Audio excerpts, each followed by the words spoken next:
Selamat pagi, Bu Nadira dan juga teman-teman sekalian. Hari ini kami dari kelompok 4 LA28 ingin mempresentasikan topik mengenai komunikasi bisnis dan marketing. Next. Jadi dalam kehidupan sehari-hari, manusia selalu terlibat dalam kegiatan komunikasi, entah itu menjawab telepon, pesan, dan membaca koran. Dalam dunia bisnis pun, ilmu komunikasi bisnis dan marketing dibutuhkan agar perusahaan bisa beradaptasi dan mengaplikasikan komunikasi yang baik.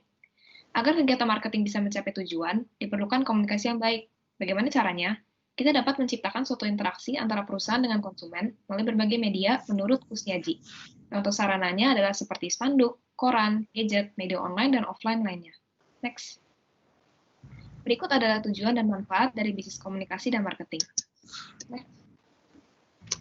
Nah, berikut ada definisi bisnis komunikasi. Komunikasi itu adanya pertukaran ide antara dua orang atau lebih berawal dari kata komunis yang artinya sama dan adanya kesamaan antara penyampai dan penerima pesan. Next. Berikut dapat dilihat beberapa definisi bisnis komunikasi menurut para ahli. Next. Nah, jenis komunikasi bisnis itu yang pertama ada komunikasi internal ke atas atau dari seorang karyawan kepada seorang manajer. Yang kedua ada komunikasi internal ke bawah, misalkan dari seorang manajer kepada seorang karyawan, bisa dalam bentuk memo atau arahan verbal. Yang ketiga ada komunikasi internal lateral, yang artinya sesama karyawan. Yang keempat komunikasi eksternal atau komunikasi dengan pihak luar, misalkan dengan pelanggan, vendor, atau mitra, dan lain-lain. Next. Ada beberapa elemen dasar dari bisnis komunikasi. Yang pertama ada pesan, pengirim, penerima, channel, dan umpan balik. Next. Prinsip bisnis komunikasi menurut Murphy dan Hildebrand.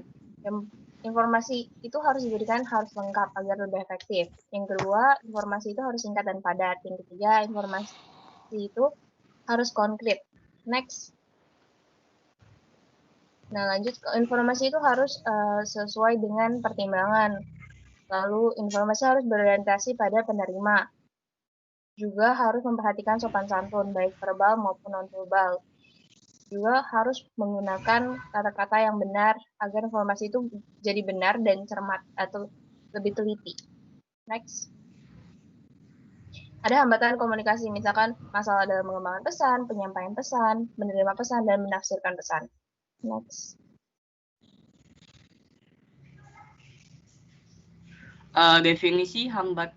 Definisi bisnis marketing. Menurut KBBI, pemasaran merupakan suatu proses perbuatan dan cara untuk memasarkan suatu produk, penjualan, dan menyebarluaskan di tengah-tengah masyarakat. Berikut adalah definisi menurut para ahli. Next. Nah, di sini ada jenis-jenis bisnis marketing. Yang pertama itu ada telemarketing, merupakan metode pemasaran di mana penjual mengumpulkan konsumen untuk membeli produk, baik melalui panggilan telepon, tatap muka, dan konferensi web. Nah, yang kedua ada internet marketing. Ini merupakan metode pemasaran melalui internet. Nah, yang ketiga ada new wave marketing, metode pemasaran yang tidak membutuhkan interaksi dengan konsumen. Next. Nah, yang keempat itu adalah word of mouth atau WOM, metode pemasaran suatu kondisi di mana seseorang memberitahu kepada orang lain dan orang lain memberitahu kepada orang terdekatnya dan seterusnya. Dan yang terakhir itu ada business to consumer marketing. Itu merupakan salah satu kampanye pemasaran suatu bisnis yang dapat digunakan untuk produk atau jasa. Next. Nah, sesuai dengan definisi antara communication business dan marketing business, terdapat keterkaitan antara kedua definisi tersebut, sehingga dapat diartikan bahwa marketing business dan communication business merupakan marketing communication. Nah, marketing communication adalah kegiatan yang ditunjukkan untuk memperkenalkan, menjalin, maupun menciptakan interaksi antar perusahaan dengan mitra usaha maupun konsumen, dan kegiatan tersebut, atau merupakan suatu usaha untuk mengkomunikasikan perusahaan, produk, maupun jasa kepada pihak luar. Next.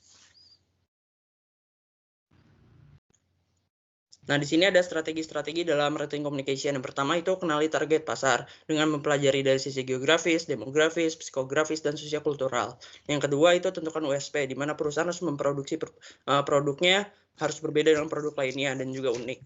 Dan yang ketiga itu ada konsisten dengan pesan brand. Perusahaan harus konsisten mengenai pesan brand yang disampaikan, harus mudah diingat oleh konsumen. Next. Nah, yang keempat itu ada sesuaikan bahasa dan gaya komunikasi, menggunakan bahasa yang sesuai dengan target pelanggan yang disasar. Dan yang terakhir itu ada pilih saluran marketing yang tepat, harus menggunakan saluran marketing yang tepat sesuai dengan target pasar.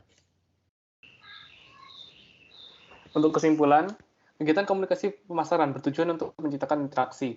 Dalam marketing pemasaran dibutuhkan strategi agar informasi tersampaikan dengan jelas. Penggunaan teknik komunikasi yang benar dapat menimbulkan berbagai hal yang menguntungkan seperti terjalin baik hubungan antara perusahaan.